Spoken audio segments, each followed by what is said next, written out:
नमस्कार दोस्तों, पीसीएस गुरुजी में आपका स्वागत है। दोस्तों, अभी एक दो दिन पहले तमिलनाडु के मुख्यमंत्री के जो बेटे हैं उदय स्टैलिन, ये स्पोर्ट्स मिनिस्टर भी हैं और पिक्चरों में काम भी करते हैं, हीरो भी हैं।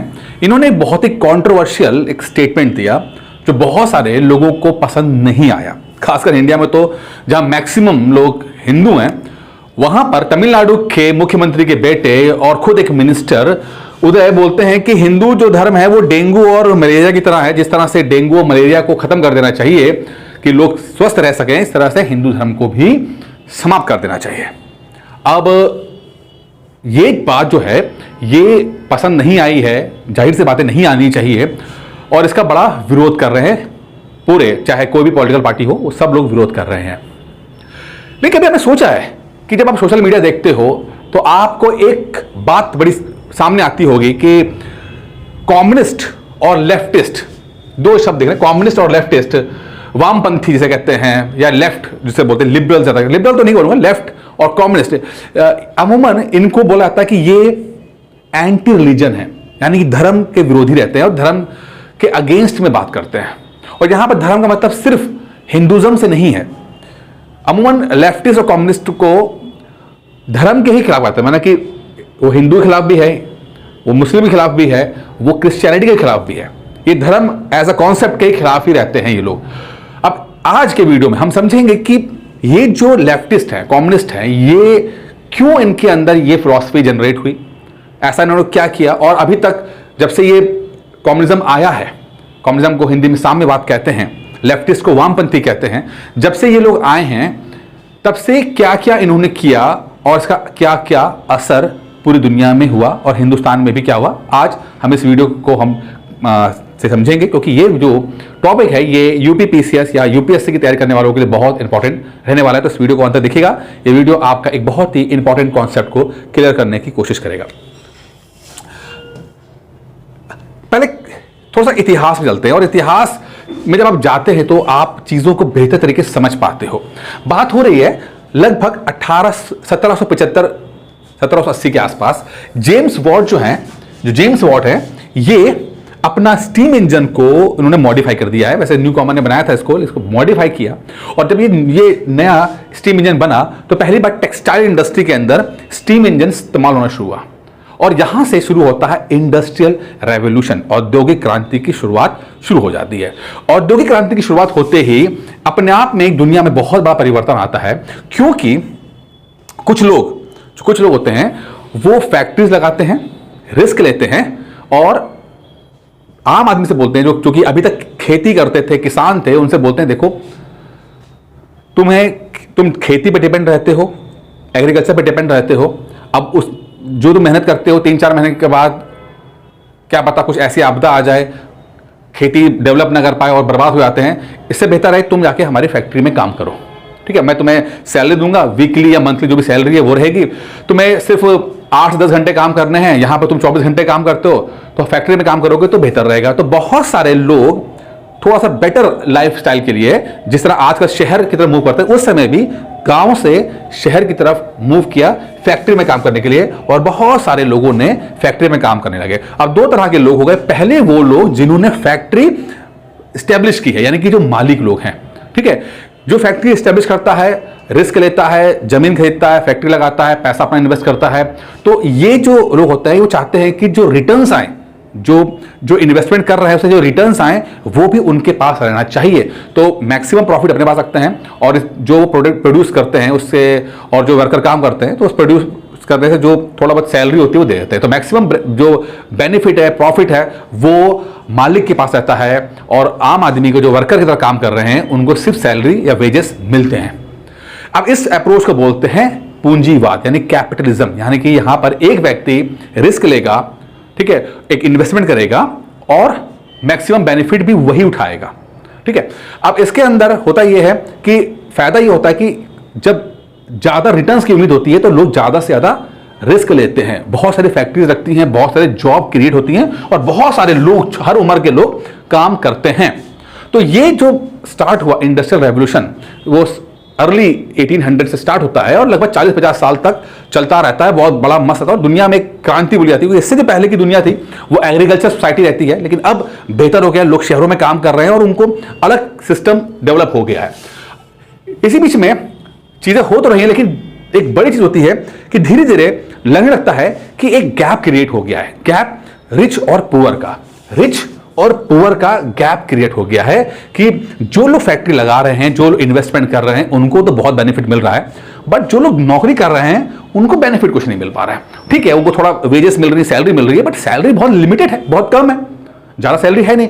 अब 12-12 घंटे काम कर रहे हैं, 14 घंटे काम कर रहे हैं, लेकिन उस हिसाब से पैसा नहीं मिल पा रहा है। ठीक है, जहां पे कर रहे हैं, जहां रह रहे हैं, वो एनवायरमेंट अच्छा नहीं है, स्लम में रहते हैं, कोई सफाई नहीं है, स्पेस, ओपन स्पेस नहीं है, कुछ हेल्थ इंश्योरेंस नहीं है, 12 से 14 घंटे काम कर रहे हैं, छुट्टी नहीं है कोई, तो लिविंग कंडीशन बहुत बहुत बदतर होती है। और दुनिया जो है वो दो हिस्सों में बढ़ जाती है, एक रिच लोगों की दुनिया है जो सब सहूलियत है, और एक पुअर लोगों की दुनिया है, वर्कर्स की दुनिया है, जिनके पास कुछ भी सुविधा नहीं है, लेकिन बस वो काम कर रहे हैं, उनके पास और कोई ऑप्शन दिख नहीं रहा है। अब ये 40-50 साल के में जो दौरान जो होता है, 1850 आ जाता है, इसी बीच में 50 साल हो जाता है, तो धीरे धीरे कुछ लोग एक्सपर्ट्स जो हैं इस पे और सोचते हैं। तो इसी बीच में एक प्रोमिनेंट आदमी निकल के आते हैं, कार्ल मार्क्स। कार्ल मार्क्स जो हैं उभर के आते हैं, और जब इस समस्या को स्टडी करते हैं तो देखते हैं कि इसके पीछे वैसे तो कई रीजन है, लेकिन एक दो जो रीजन बड़े प्रोमिनेंट रहे, तो एक रीजन जिनको ये बोला कि जो पूंजीवाद व्यवस्था है ये अपने आप में बड़ी गलत है। ये दो क्लास है ना, एक रिच क्लास और पुअर क्लास, तो ये जो रिच क्लास है पुअर क्लास के शोषण ही करेगा, रिच क्लास पुअर क्लास का शोषण करेगा, और उसकी जो सर्वाइव करने है वो गरीब लोगों के बल पे ही है, गरीब लोगों को शोषण करके ही ये होगा। तो ये कॉन्फ्लिक्ट ऑफ क्लास है, यानी एक रिच लोगों का और अमीर लोगों का हमेशा कॉन्फ्लिक्ट रहेगा, ऐसा कार्ल मार्क्स ने कहा।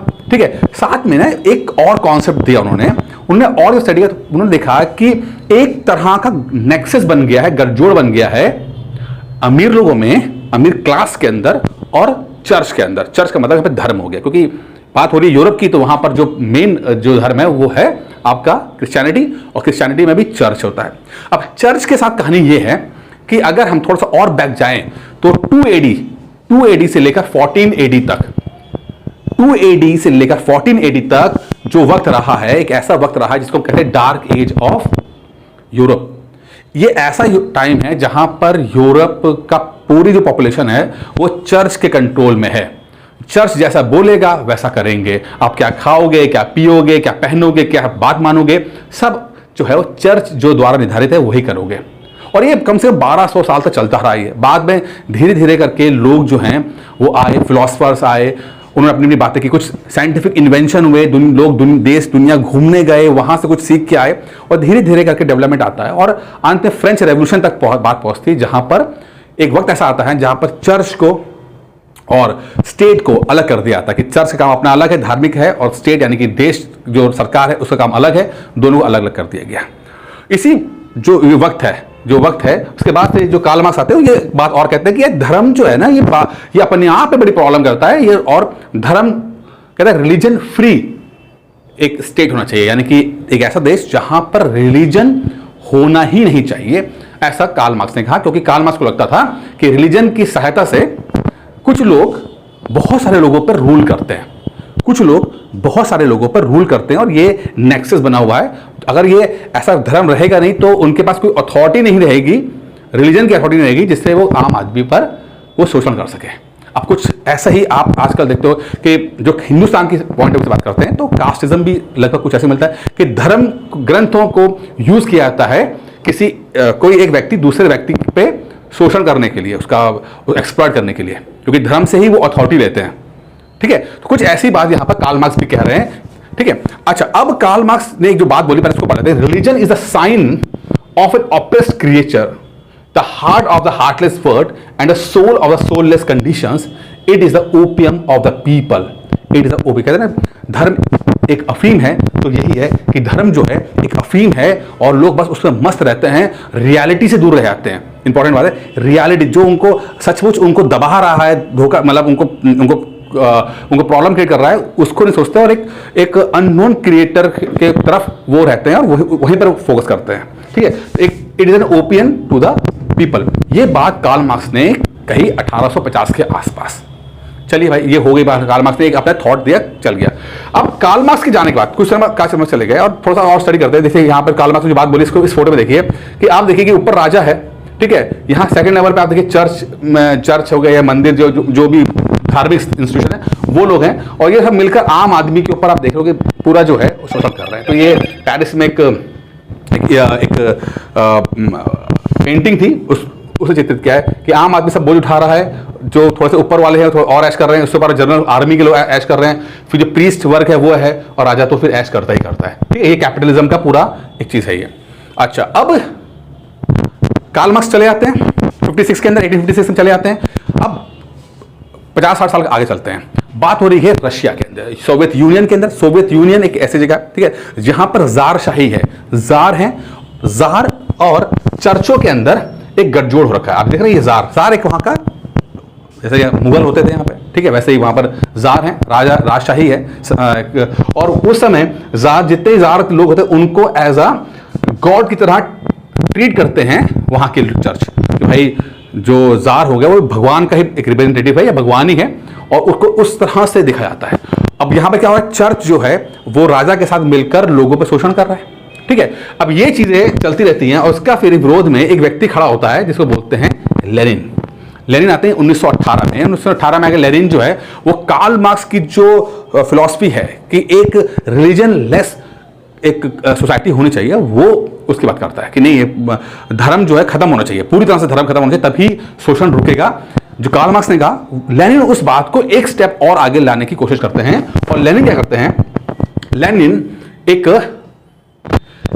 1920 में एक मीटिंग करते हैं जिसका नाम है आपका एक Russian communist parties 8th Congress, Russian communist parties 8th Congress, यानी 8 मीटिंग हुई थी 1920 में। 1920 में मीटिंग हुई, उसमें ये फैसला करते हैं कि भाई देखो कि धर्म जो है वैसे तो एक टूल की तरह इस्तेमाल होता है कि किस अमीर लोगों का गरीब लोगों पे ऑप्रेस कर सकें, तो इसीलिए एक डिसीजन लिया था कि एक एंटी रिलीजियस पॉलिसी बनानी चाहिए, उसका एक इंस्टीट्यूशन बनाना चाहिए। यानी कि ठीक है, अभी विचारधारा थी कि धर्म को खत्म करना चाहिए, एक रिलीजियस लेस सोसाइटी होनी चाहिए। कहते नहीं, अब हम फॉर्मली काम करेंगे, यानी कि अब एक इंस्टीट्यूशन काम करेंगे, एक पॉलिसी के तहत, एक सिस्टम के तहत एक ऐसी सोसाइटी बनाएंगे जिसमें खत्म किया जाए, मतलब धर्म खत्म किया जाए। ऐसा 1920 में बोला, इस मीटिंग में ये बात डिस्कस की जाती है। इसके साथ ही रशियन कम्युनिस्ट पार्टी जो है वो कहती है कि सिर्फ ये बात सोच लेने से कि चर्च और स्टेट को अलग अलग करना जरूरी है, कहते नहीं, हम वेट करेंगे कि wait for the creation of the communist society to make religion unnecessary, कि ऐसा कर दें कि हम सिर्फ वेट नहीं करेंगे बल्कि एफर्ट करेंगे कि लोग ज्यादा से ज्यादा लोग धर्म छोड़ें, ठीक है, और अननेसेसरी उनके जीवन में धर्म हो जाए, ऐसा हम फोर्सफुली करेंगे। और अगर जरूरत लगी तो हम वॉयलेंस का भी इस्तेमाल करेंगे, यानी कि सिर्फ विचारों से नहीं करना है, कि कन्विंस नहीं करना है, बातों से नहीं, तर्कों से नहीं, बल्कि अगर कुछ जरूरत लगेगी तो वॉयलेंस का भी इस्तेमाल करके भी लोगों की जिंदगी से धर्म खत्म कर देंगे, ऐसा बात की लेनिन ने इस चीज के लिए। ठीक है, अच्छा, अब ये जो चीज थी, इस चीज ने एक फाउंडेशन डाला, और यहां से शुरू होता है लेनिन, यानी कि कम्युनिस्टों का शोषण चर्च हो गए या मुस्लिम जो आपके मस्जिदें हो गई उसके ऊपर, यानी जितने भी धार्मिक इंस्टीट्यूशंस होते हैं उन पे शोषण होना शुरू होता है। क्योंकि रशिया में, उस सोवियत यूनियन में सिर्फ चर्च नहीं, चर्च एक बहुत बड़ा चर्च है, लेकिन और भी तरह के लोग रहते हैं, जिसमें मुसलमान भी बहुत ज्यादा रहते हैं इसके अंदर। ठीक है, तो ये शोषण हुआ, जो ये एट्रोसिटीज हुई, ये चर्च पे भी हुई है और मुसलमानों के मस्जिदों पे भी हुई है। ठीक है, सबको मारा गया, पीटा गया, कुछ को भगा दिया गया, किसी को फांसी भी चढ़ा दिया गया, और बहुत फोर्सफुल्ली धर्म का शोषण स्टार्ट हो गया लेनिन के टाइम पर। अब लेनिन ने थोड़ा बहुत जो किया वो किया, ठीक है। अच्छा, अब यहां पर एक बात इंटरेस्टिंग बात देखिए, at the same time Lenin represented communism as a liberating doctrine, कि जो कम्युनिज्म है वो लिबरेटिंग है, यानी कि आजाद करता है, that would free those shackled by the restrictions of religion, कि जो धर्म की वजह से जो जंजीरों बंधे हुए हैं उसको खोलता है कौन, कम्युनिज्म, साम्यवाद, ये कौन बोलता है? लेनिन बोल रहा है। Both a militant atheist and a communist revolutionary, he work to eliminate religion in a general and to overthrow the church backed monarchism in Russia, in particular with violence. अगर जरूरत पड़ेगी तो वायलेंस के साथ भी जो है कर देंगे, ठीक है। Lenin primarily focus on the attacking religion as an institution, pushing religion out of the public life, की ऐसा कर दो कि लोग धर्म को मानना ही छोड़ दें, और उसके लिए अगर जरूरत पड़े हिंसा की तो हिंसा भी करो, कि लोगों को मार मार के मना करो कि तुम्हें धर्म नहीं मानना, तुम्हें धर्म नहीं मानना, तुम पूजा पद्धति कुछ नहीं करना। घरों तक में गए कि कोई पूजा तो नहीं कर रहा, ऐसा तक ही किया गया है, ठीक है। अच्छा, अब लेनिन के बाद 1926 में लेनिन मर जाते हैं, उसके बाद उनके जो सक्सेसर आते हैं जोसेफ स्टालिन आते हैं। अब जोसेफ स्टालिन आता है और एक दूसरे आपके हैं निकिता क्रुश्चेव। अब जोसेफ स्टालिन और निकिता क्रुश्चेव, देखिए कार्ल मार्क्स अगर यहां था, ठीक है, लेनिन धर्म के मामले यहां पे था, स्टालिन यहां पर था। स्टालिन ने जो है वो खुद एट्रोसिटीज की, भयंकर अत्याचार किए, बिशप्स को मारा, फादर्स को मारा, जितने भी मुस्लिम क्लर्गी थे उन सबको मारा, ठीक है। लेकिन एक 1936 के आसपास आते हुए, जब 1938 के आसपास जब वर्ल्ड वॉर शुरू होने वाला है, सेकेंड वर्ल्ड वॉर शुरू होने वाला है, तो जोसेफ स्टालिन कहता है कि थोड़ा सा चलो हल्का पड़ जाता है, कहते हैं एक काम करते हैं, सेकेंड वर्ल्ड वॉर निकल जाने देते हैं, क्योंकि अभी माहौल वैसे बड़ा खराब है, पहले अभी इस समय पब्लिक की सपोर्ट चाहिए, तो उसके बाद हम देखते हैं। तो थोड़ा सा स्टालिन अपने 38-40 के टाइम पर थोड़ा सा सॉफ्ट हुआ था, ठीक है।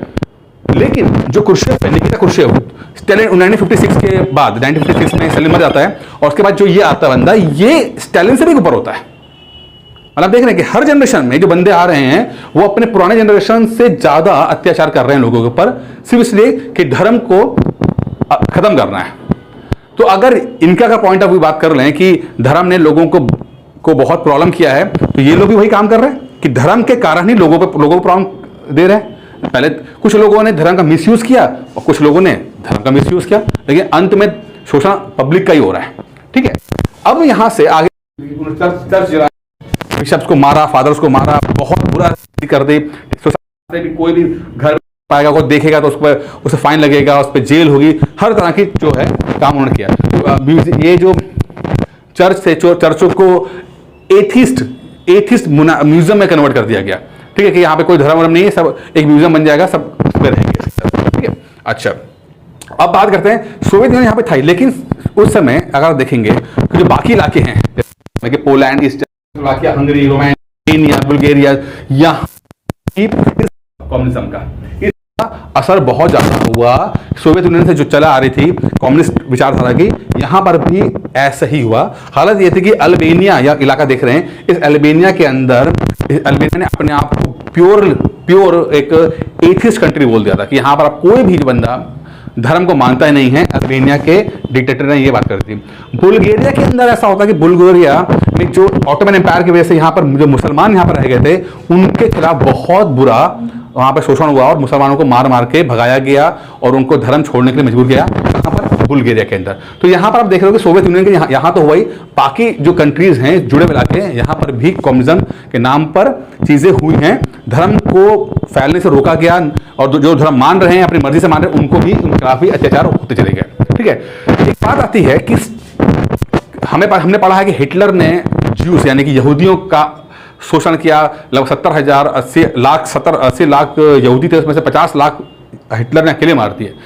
लेकिन एक रिपोर्ट में कहा गया है कि स्टालिन ने, ठीक है, उस मात्रा में तो नहीं जितना हिटलर ने किया, लेकिन अच्छी खास तादाद में यहूदियों का शोषण किया था। स्टालिन ने भी यहूदियों को शोषण किया था, बस फर्क सिर्फ इतना था कि थोड़ा डिग्री कम था। अगर हिटलर 10/10 चल रहा था तो स्टालिन 7 चल रहा था।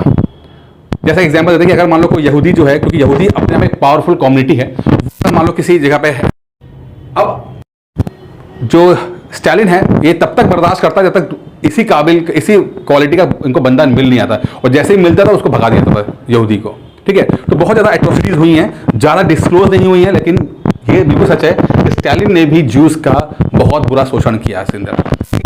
अच्छा, अब चाइना की बात करते हैं। तो चाइना के अंदर, वैसे तो चाइना में भी आपके देखते हैं कि कम्युनिज्म है, कम्युनिस्ट पार्टी वहां पर है। चाइना के संविधान के अंदर धर्म को मानना फ्री है, कोई दिक्कत नहीं है। आप किसी भी को व्यक्ति को जबरदस्ती धर्म मानने से या ना मानने से नहीं बोल सकते। आप मानना चाहो मान लो, कोई दिक्कत नहीं है, इसमें ओपन है चाइना के अंदर। लेकिन बाद में जब कम्युनिस्ट पार्टी आई, चाइना की जो उस समय की पार्टी है सीसीपी जो है, कम्युनिस्ट पार्टी ऑफ चाइना जो है, वो उसने एक डील की लोगों से, ठीक है। सेम कॉन्सेप्ट उन्होंने, जैसे स्टालिन है, जैसे लेनिन है, इन्होंने जो चलाया जिस तरह अपने देश के अंदर एक रिलीजन लेस एक कंट्री बनाने के लिए, स्टेट बनाने के लिए, तो चाइना ने भी किया। लेकिन बस थोड़ा सा यहाँ पे एक सॉफ्ट कर दिया कि सीसीपी ने एक डील की पब्लिक से, खासकर जो बौद्धिस्ट पब्लिक है, ठीक है, कि अगर पब्लिक जो पार्टी है उसके लिए लॉयल हो कि हाँ भाई हम पार्टी को हैं, हमारा जो राष्ट्रपति होगा हम उसके वफादार रहेंगे, तो आप धर्म को मान सकते हो। एक हद तक मान सकते हो, पूरा राइट सबको नहीं दिया है। अगर आप देखेंगे तो मुस्लिम्स को देखेंगे तो उनका अपने चाइना में जो सबसे ज़्यादा जो अत्याचार होता है वो मुसलमानों के उसमें होता है, जिंगजियांग जो इलाका है जो, ठीक है। तो कुछ हद तक दे दिए कि ठीक है अगर आप वफादार हो तो थोड़ा बहुत आप कर सकते हो, ये चाइना का। लेकिन बहुत ज़्यादा एट्रोसिटीज तब भी होती रही हैं, ठीक है। अच्छा, अब पीपल ऑफ फेथ प्रिजर्व, अब क्या वही बात समझिए, communist can wanted to be eradicate religion because they believe, अब क्यों चाहते हैं कम्युनिस्ट कि चला जाए, धर्म चला जाए, खत्म जाए, बिकॉज उनको लगता है the faith had the power to influence people's action. उसको लगता है कि धर्म जो है वो इन्फ्लुएंस कर सकता है लोगों को कुछ एक्शन लेने के लिए, धर्म जो है मोटिवेट कर सकता है लोगों को कुछ एक्शन लेने के लिए। Something communist fear they could not control, कभी कभी उन्हें लगता है कि शायद धर्म इतना कर देगा कि कम्युनिस्ट जो हैं वो कंट्रोल नहीं कर पाएंगे। यानी कि लोग हैं, लोगों को धर्म जो है मोटिवेट कर सकता है कुछ काम करने के लिए। इसलिए लेट्स सपोज मान लीजिए कोई डिक्टेटर है, कम्युनिस्ट डिक्टेटर है, ठीक है। अब कम्युनिस्ट डिक्टेटर जो है वो रूल कर रहा है लोगों के ऊपर। अब मान लीजिए धर्म, क्योंकि धर्म भी अपने आप एक बहुत ही पावरफुल फोर्स है, बहुत ही पावरफुल फोर्स है, ठीक है। अब धर्म से कुछ आदमी मोटिवेट हो जाएं और वो अपने ही जो राजा के खिलाफ जो है वो विद्रोह कर दें, तो वो विद्रोह करने की ताकत जो है धर्म देता है। धर्म के अंदर वो पावर है जो किसी को मोटिवेट कर सकता है और ऐसा मोटिवेट कर सकता है कि जो कम्युनिस्ट हैं वो कंट्रोल ना कर पाए। इसी बात का डर रहता है कि इतनी पावरफुल जो फोर्स है उसे खत्म किया जाए कम्युनिस्ट, ये बात, इसीलिए धर्म को खत्म करना चाहते हैं। रिलीजन गेव पीपल्स होप, लेकिन ये भूल जाते हैं कि जो धर्म है वो लोगों को एक होप देता है, ठीक है। 50 प्रॉब्लम हो सकती हैं लेकिन धर्म एक होप देता है, allow people to think for themselves, के बारे में सोचने देता है, that they could find meaning in the life outside of communism, और मौका देता है कि जो कम्युनिज्म है उस सिस्टम से बाहर भी सोच सकें। अब ईश्वर के बारे में सोचते, कम्युनिस्ट को लगता है कि ईश्वर जो है वो अनरियलिस्टिक चीज है, उस पर फोकस नहीं करना चाहिए। लेकिन वे भूल जाते हैं कि लोग जो हैं वो कहते हैं कि कम्युनिस्ट जो चार दीवारी है इसके बाहर भी जीवन है, बाहर भी शक्तियां हैं, इसके बारे भी सोचना चाहिए, ये धार्मिक आदमी कहता है, ठीक है। तो इस चीजों को तो communism understood and but the persistent effort of the Communist Party to eradicate religion could not eliminate all religions have and will all for something deeper and instinctively know that there is a more to life part of the state and of production and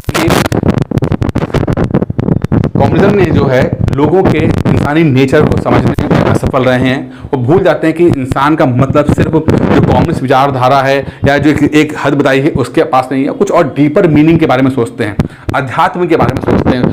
ये सवाल पूछते हैं कि वो क्यों पैदा हुए, क्या सिर्फ यही सब काम करने के लिए पैदा हुए हैं कि भाई सुबह गए खेती में काम किया, खेती किया, वापस आ गए, ठीक है। यही कुछ और पर्पस हो सकता है क्योंकि इंसान एक रैशनल आदमी सोच सकता है, नेचर है, तो चीज़ें आती। तो ये कम्युनिज्म समझता नहीं है कि जो आदमी है वो उसका बेसिक नेचर है सोचना, ठीक है, अटैच होना, प्यार करना, किसी चीज़ को और गहराई में जाना, ये कम्युनिज्म नहीं चाहता। क्योंकि कम्युनिज्म लगता है कि ज़्यादा कुछ करेगा तो ये हो सकता है कि मेरे खिलाफ विद्रोह ना कर दे, ठीक है। तो ये एक उसकी सोच है।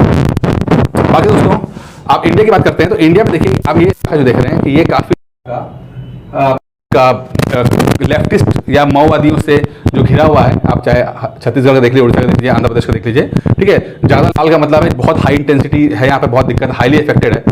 लेकिन एक बात जो थोड़ा सा पॉइंट ऑफ व्यू धर्म से कि अगर ये स्केल 0 से 50 का जो स्केल है, ठीक है, इसे percentage of people in each state, कितने लोग गरीब हैं। तो अगर आप देखते हैं हमारा तमिलनाडु और केरल में अगर हम देखें तो आप देखते हैं कि तमिलनाडु में मात्र 4.9% जो सरकारी जो क्या लिमिट है उसमें मात्र 4.9% ही गरीब हैं, और केरल में तो मात्र 0.7% है, यानी कि लगभग 1% से भी कम लोग जो हैं वो गरीब हैं। वहीं पर आप उत्तर प्रदेश देखेंगे 37.8% है, बिहार 51.9% है। तो इतने जो हिंदी हार्ड है वहाँ पे इतने ज़्यादा लोग 50% लोग तो जो छत्तीसगढ़ हो गया, राजस्थान हो गया, उत्तर प्रदेश हो गया, झारखंड हो गया, यहाँ पर सबसे ज़्यादा गरीबी देखी गई है। ये सरकारी आंकड़ा आपको देखने को मिलता है।